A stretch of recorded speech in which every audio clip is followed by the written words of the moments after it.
আসসালামু আলাইকুম। আজকে আমাদের আলোচনার বিষয় অরবিটাল ইলেকট্রন সংখ্যার হিসাব। অরবিটাল ইলেকট্রন সংখ্যা হিসাব করতে গেলে আমাদের একটা সূত্র জানতে হবে। সূত্রটা হচ্ছে এরকম 2 × 2l+1। আমরা গত পর্বে উপশক্তি স্তরে যখন ধারণা নিয়েছিলাম তখন আমরা দেখেছিলাম যে n=1 হলে l=0 হবে, অর্থাৎ আমরা একটি অরবিটাল পেয়েছিলাম যার নাম হচ্ছে s।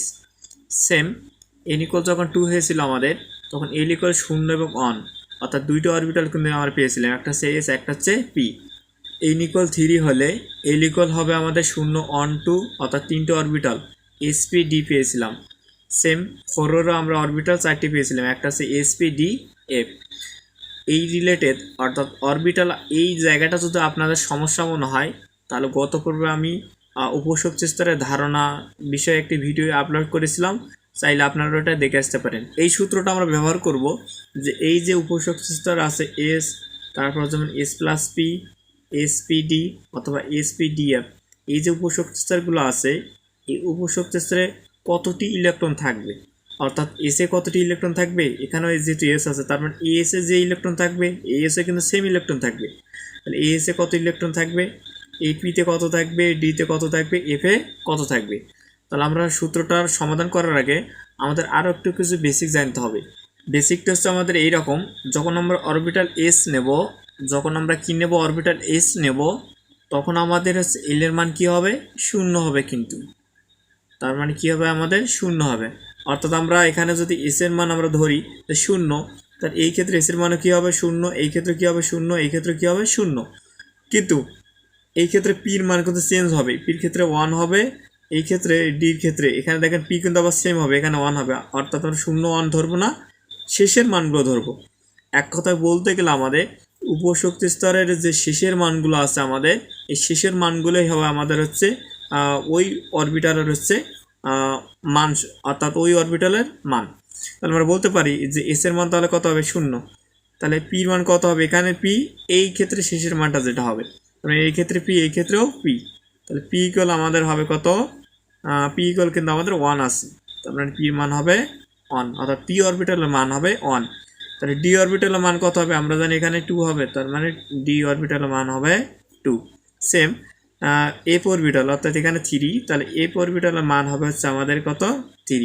তার এই যে বিষয়টা আছে এই বিষয়টা যদি আমরা ভালো করে মনে রাখি তাহলে ইনশাল্লাহ যে অরবিটালের ভেতরে যে ইলেকট্রনগুলো আছে, অর্থাৎ এস অরবিটালে কতটি ইলেকট্রন হবে, অথবা পি অরবিটালে কতটি ইলেকট্রন হবে, ডি অরবিটালে কতটি ইলেকট্রন ধরবে ধারণ ক্ষমতা, অথবা এফ অরবিটালে কতটি ইলেকট্রন ধারণ ক্ষমতা থাকবে, সেটা আমরা অতি সহজে বের করতে পারবো এই সূত্রের মাধ্যমে। সাপোজ আমি ধরলাম যে এস অরবিটালে কতটি ইলেকট্রন ধারণ ক্ষমতা থাকবে বা এস অরবিটালে কতটি ইলেকট্রন থাকবে সেটা আমি সাপোজ বের করব।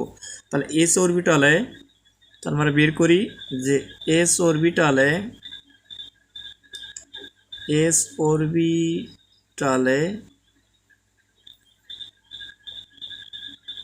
ইলেকট্রন সংখ্যা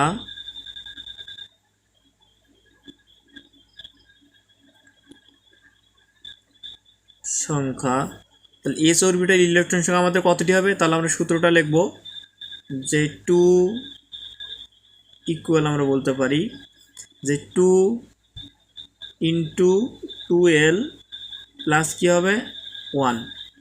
তাহলে এটাকে যখন আমরা একটু ক্যালকুলেশন করি তাহলে আমরা পাবো 2 ফার্স্ট ব্র্যাকেট 2 গুণন, এখানে যখন এস আমাদের এস অরবিটালে যখন হিসাব করব তখন এল এর মান আমাদের কি হবে 0 হবে কিন্তু, এবং যখন পি অরবিটাল চিন্তা করব তখন আমাদের এল এর মান কত হবে 1 কিন্তু হবে।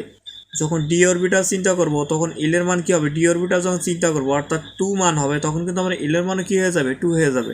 তাহলে আমরা এই ক্ষেত্রে বলতে পারি যে এল এর মান এই ক্ষেত্রে কত হবে 0 হবে, অর্থাৎ শেষের মানগুলো হবে। আমরা এক কথা বলতে পারি যে শেষের মানগুলো হচ্ছে আমাদের এখানে এল এর মান। তাহলে এই ক্ষেত্রে আমাদের ক্যালকুলেশন করলে আমরা দাঁড়ায় মানটা এখানে 1 হবে, ইকুয়াল কি হবে 2, 2-র সাথে 0 গুণ করলে আমাদের হবে 0 প্লাস 1 ইকুয়াল হবে আমাদের হচ্ছে 0 আর 1 যোগ করলে হবে 0 আর 1 যোগ করলে হবে আমাদের 1, তার মানে 2 গুণন 1 ইকুয়াল আমরা বলতে পারি কত 2। তাহলে আমরা এখন বলতে পারি যে এস এর যে ধারণ ক্ষমতা আছে এই ধারণ ক্ষমতা কত হবে, এর ধারণ ক্ষমতা হবে হচ্ছে 2। মাথার উপর আমরা সেটা চাইলে দিতে পারি। এরপরে আমরা পি অরবিটালে ইলেকট্রন সংখ্যা বের করব। পি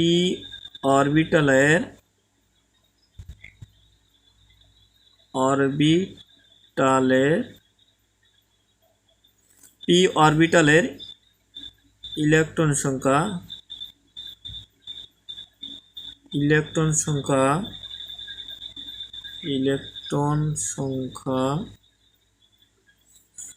ইকুয়াল, সূত্রটা আমরা বসাবো। সূত্রটা আমরা জানি যে 2l প্লাস কি হবে 1। তাহলে এই জায়গায় আমরা কত বসাবো, এল এর পরিবর্তে আমরা জানি যে শেষের মানগুলো হয় আমাদের কিসের মান, এল এর মান। তার মানে পি অরবিটালের ক্ষেত্রে আমাদের শেষের মানটাই হবে 1, অর্থাৎ এখানে আমরা এভাবে বলতে পারি পি ইকুয়াল কত বসাবো 1। তাহলে পি অরবিটালের ক্ষেত্রে আমরা মান বসাবো এল এর জায়গায় কত 1, তার মানে 2 গুণন এল এর পরিবর্তে আমাদের কত হবে 1 প্লাস হচ্ছে 1। তাহলে আমরা বলতে পারি যে 2 কে 2 প্লাস 1। তাহলে এটাকে ক্যালকুলেশন করলে হবে 2 এর আগে কত আমাদের হবে 3, তাহলে 3 দুগুণে কত 6। তার মানে আমাদের পি অরবিটালে আমাদের যে ইলেকট্রন সংখ্যা হবে কতটি হবে, নিশ্চয়ই আমাদের 6টি ইলেকট্রন হবে। তাহলে পি অরবিটাল আমাদের 6-এর বেশি ইলেকট্রন সে নিতে পারবে না। তাহলে আমরা বলতে পারি এই জায়গায় যে পি অরবিটালে এসে কিন্তু আমাদের 2টা ইলেকট্রন নেবে। তাহলে এস এর জায়গায় আমরা কত দেবো, 2টা ইলেকট্রন। এবং যেহেতু পি অরবিটালে আমরা নতুন করে পাইলাম যে 6টি ইলেকট্রন হবে, সেক্ষেত্রে আমরা এখানে দেবো 6। এরপর আমরা বের করব যে এস অরবিটালে কিন্তু আমাদের 2টি ইলেকট্রন থাকবেই, বাট পি অরবিটালে কয়টি ইলেকট্রন থাকবে, 6টি ইলেকট্রন থাকবে। কিন্তু ডি অরবিটালে কতটি ইলেকট্রন থাকবে সেটা কিন্তু আমরা জানি না। তাই ডি অরবিটালের ক্ষেত্রে আমরা ইলেকট্রন সংখ্যা কি করব, হিসাব করব। যে ডি অরবিটালে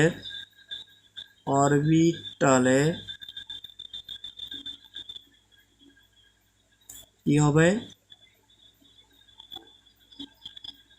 ইলেকট্রন সংখ্যা ইকুয়াল, সূত্র কি হবে, আমরা সূত্র জানি যে 2l প্লাস কত হবে 1। তার মানে এখানে আমরা কত বসাবো, এল এর পরিবর্তে আমরা জানি ডি অরবিটালের ক্ষেত্রে ইলেকট্রন সংখ্যা হবে 2টি। ডি অরবিটালে কতটি ইলেকট্রন হবে, তাহলে এল এর মান আমাদের যেহেতু শেষে 2, তাহলে এই 2ই হবে ওই জায়গায় আমরা বসিয়ে দেবো। অর্থাৎ সূত্রের জায়গায় আমরা কি বসিয়ে দেবো, 2 বসিয়ে দেবো। তাহলে এই জায়গায় হবে হচ্ছে 2 গুণন 2 প্লাস কত হবে 1। তাহলে আমরা এই মানটাকে যদি ক্যালকুলেশন করি 2, তাহলে 2 দুগুণে কত হবে 4 প্লাস কত হবে 1। তার মানে আমরা বলতে পারি যে 2 গুণন 4 এর কে কত হবে 5, তাহলে 5 দুগুণে কত হবে 10। এই 10ই কিন্তু আমাদের হচ্ছে ডি অরবিটালে ইলেকট্রন সংখ্যা।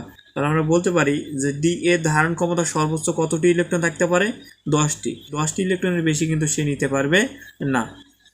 যেহেতু আমরা ডি অরবিটাল ইলেকট্রন সংখ্যা বের করেছি 10, তাহলে ডি অরবিটালের মাথার উপর আমরা কত বসিয়ে দেবো 10, অর্থাৎ ডি তার সর্বশেষ কক্ষপথে কতটি, ডি অরবিটালে 10টি ইলেকট্রনের বেশি সে নিতে পারবে না। এরপর আমরা জানি যে এসে আমাদের কতটি, 2টি ইলেকট্রন নিতে পারবে সর্বোচ্চ ধারণ ক্ষমতা। পির ক্ষেত্রে নিতে পারবে হচ্ছে 6টি, ডির ক্ষেত্রে আমরা পাইলাম হচ্ছে কতটি 10টি। বাট এফ যে অরবিটালটা আছে এই ক্ষেত্রে কতটি ইলেকট্রন ধরবে সেটা কিন্তু আমরা জানি না। তাহলে এফ এর ক্ষেত্রে আমরা বের করতে পারি এফ অরবিটালের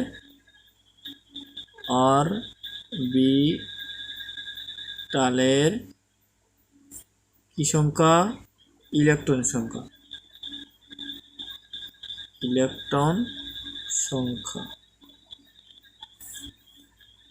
কি হবে, আমরা সূত্র জানি 2l প্লাস কি হবে 1। মানে আমরা জেনেছি যে এল এর পরিবর্তে হবে আমাদের হচ্ছে 3, তার মানে 2 গুণন এল এর পরিবর্তে হবে কত 3 প্লাস 1। তার মানে আমরা বলতে পারি যে 3 দুগুণে কত হবে 6 প্লাস 1, তার মানে 2 গুণন 7, তাহলে কতটি হবে 14টি, 7 দুগুণে 14। তাহলে আমরা বলতে পারি এখন এফ যে অরবিটালটা আছে এই অরবিটালের সেই ইলেকট্রন সংখ্যা কতটি, 14টি। অর্থাৎ এফের ধারণ ক্ষমতা কতটি? সর্বোচ্চ 14টি ইলেকট্রন সে নিতে পারবে। যেহেতু এফ 14টি ইলেকট্রন নিতে পারবে, তাহলে আমরা এই এফের জায়গায় কত বসিয়ে দেবো? 14টি ইলেকট্রন বসিয়ে দেবো। তাহলে এফ কিন্তু আমাদের 14টি ইলেকট্রন নিয়ে নিল। তো আশা করি আপনারা পুরো বিষয়টা বুঝতে পেরেছেন। তো সকলে ভালো থাকুন, সুস্থ থাকুন।